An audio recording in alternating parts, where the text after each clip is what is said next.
Keep laughing. Keep laughing. Real funny, huh?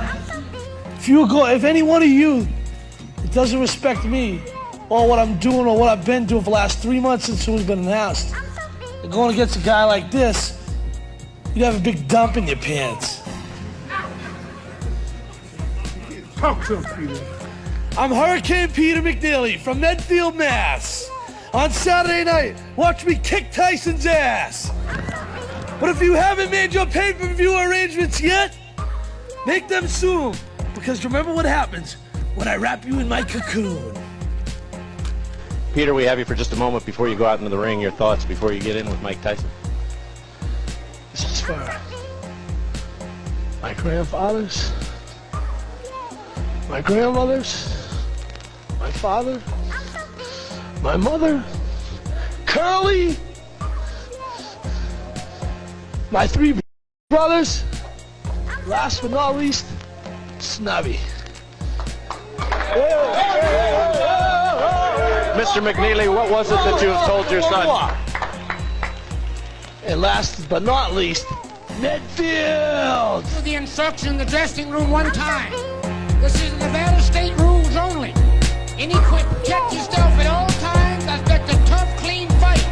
Any questions from McNeely's corner? Any questions from Mr. Tyson's corner? Let's get it on! Deal on his movement the last few months, and here we go! And McNeely, as advertised, comes right at Mike Tyson. Down goes McNeely! Seconds into the first round!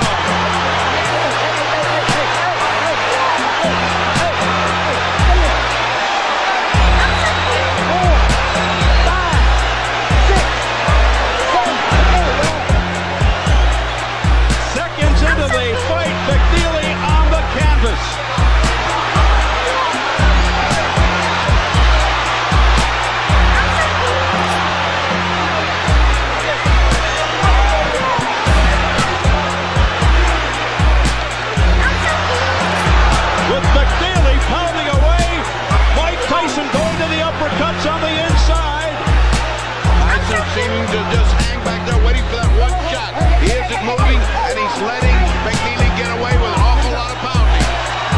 1 minute gone by. McNeely's already been down. I'll tell you what, Steve. Nothing but brawling. McNeely's giving a good account of himself already. Mills Lane said stop that nonsense because they were starting to butt heads. Oh. Tyson with a left hook, a right uppercut. Down goes McNeely again. McNeely's hurt this time, Steve. He's very hurt. He can barely stand up. In this fight, he's got about 30 seconds left. They want Tyson to go to the neutral corner. What's going on? The round's still going on. Correct. That was not correct. Now the second knockdown, he's hurt more on the inside, but this is still a replay of the first knockdown. Mike comes across, just a nice short, crisp, turned over right hand. That was a nice little right hand, but it didn't land with a huge amount of crunching force. Let's look at it. The right, keep your eyes on the right hand of Mike Tyson. Now he's in a perfect position to come back. Whack! And you see he's turning his head as he got hit. But it was enough to stun him, and he kind of tripped over Mike's feet as well.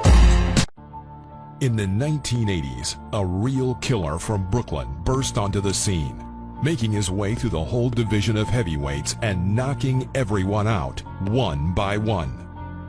This fighter owned an excellent attack style and elusive speed, which is thus far second to none. Powerful blows with a ruthless killer instinct.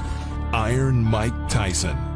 Today, we will show you the legendary Iron Mike and his most brutal and aggressive knockouts. July 1985, Mike Tyson versus John Alderson.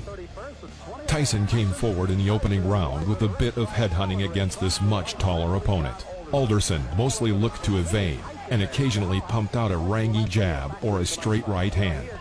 So Frank Cappuccino will have a busy night tonight, and this six-rounder may not last very long with the counter shots there. A left hook right to the face.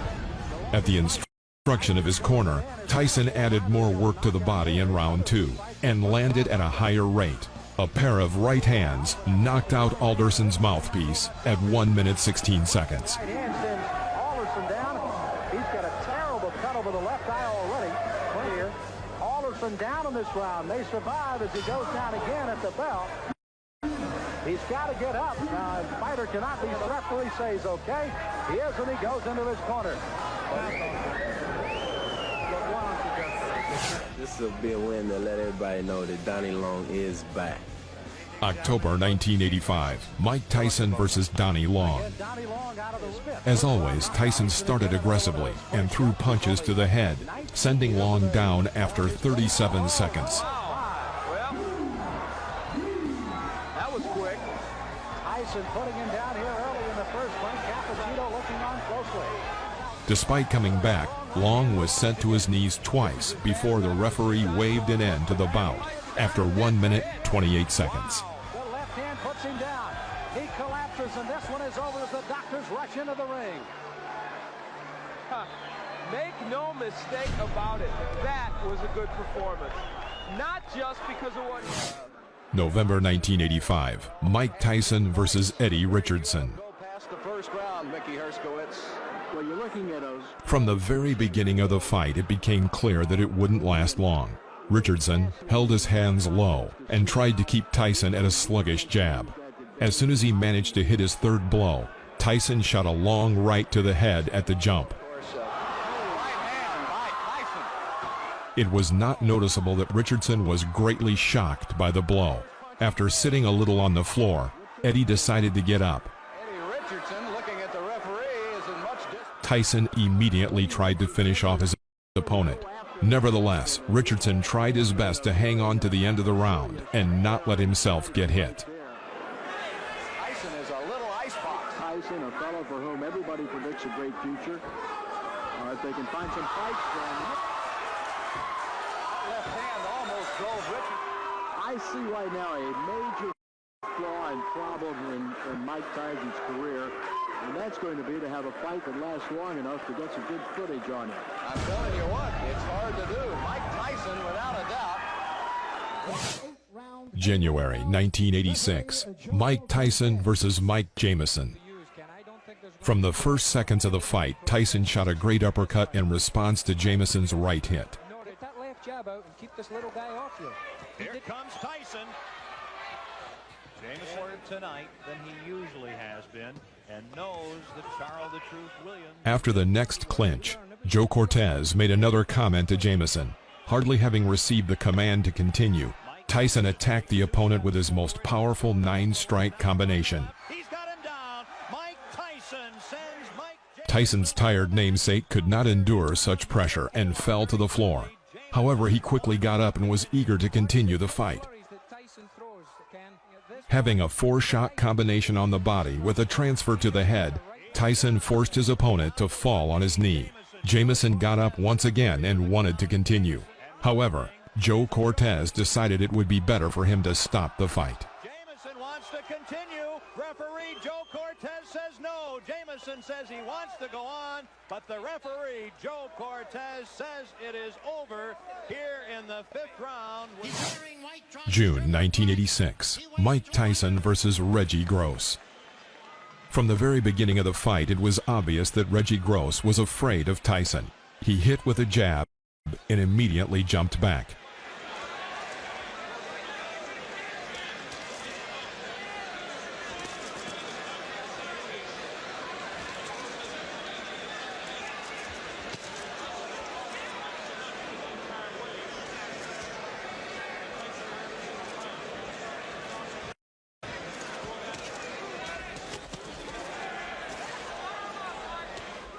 At one point, Reggie suddenly exploded forward and held a 15-strike combination. He even managed to hook his opponent with an uppercut exactly on the jaw.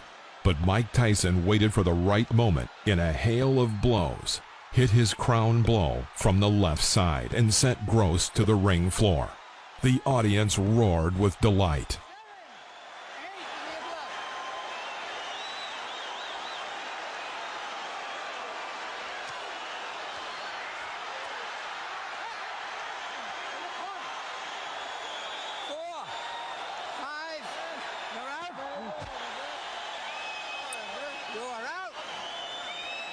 You can't stand up.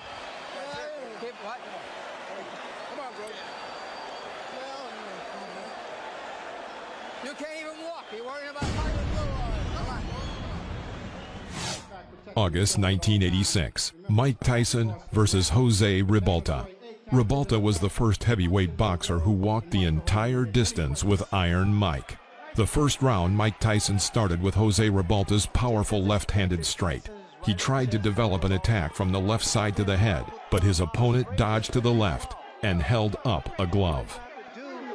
Counter right hand by Mike Tyson is inviting. And there was an uppercut.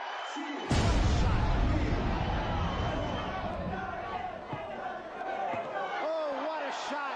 And Ribalta's down. You want to continue? Yeah. Okay. Oh. So do you want to continue? He said, yeah, hell yeah. That's a fighter. And that's it.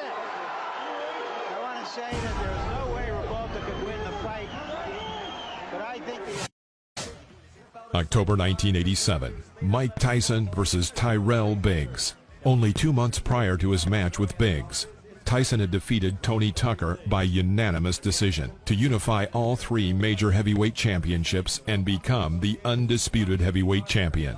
Though many had hoped this would lead to a match with heavyweight champion Michael Spinks, Spinks remained reluctant to face Tyson. As such, Tyson instead chose to face one of his mandatory challengers, 1984 Olympic gold medalist Tyrell Biggs, who was undefeated since turning pro. oh, that was a tremendous left hand.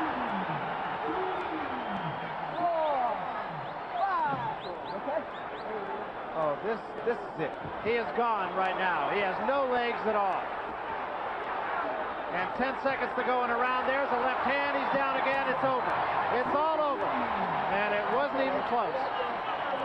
Here's the final knockdown now. No, I think it's the power and...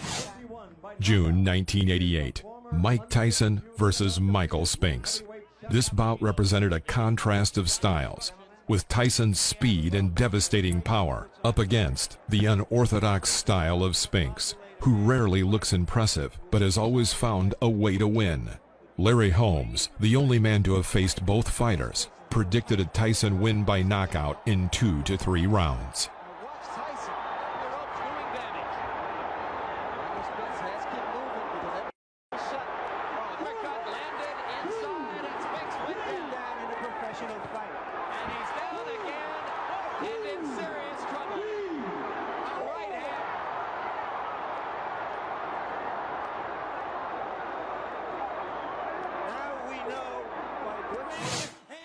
August 1995, Mike Tyson versus Peter McNeely. This match marked the return of Mike Tyson to professional boxing after over 4 years away due to his 1991 arrest and subsequent conviction for rape in 1992, which led to Tyson serving 3 years in prison. The fight lasted only 89 seconds, with Tyson earning an easy victory via disqualification.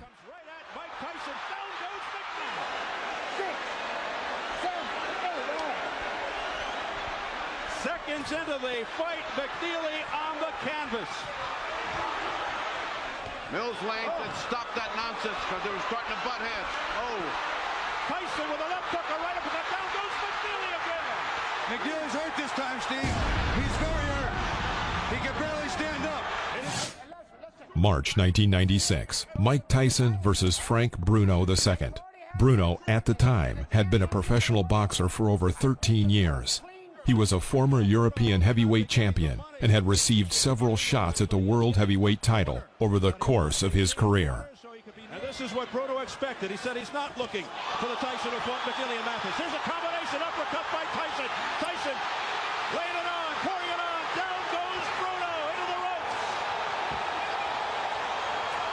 And it is all over. It is all over here in round 3. Mike Tyson is champion again.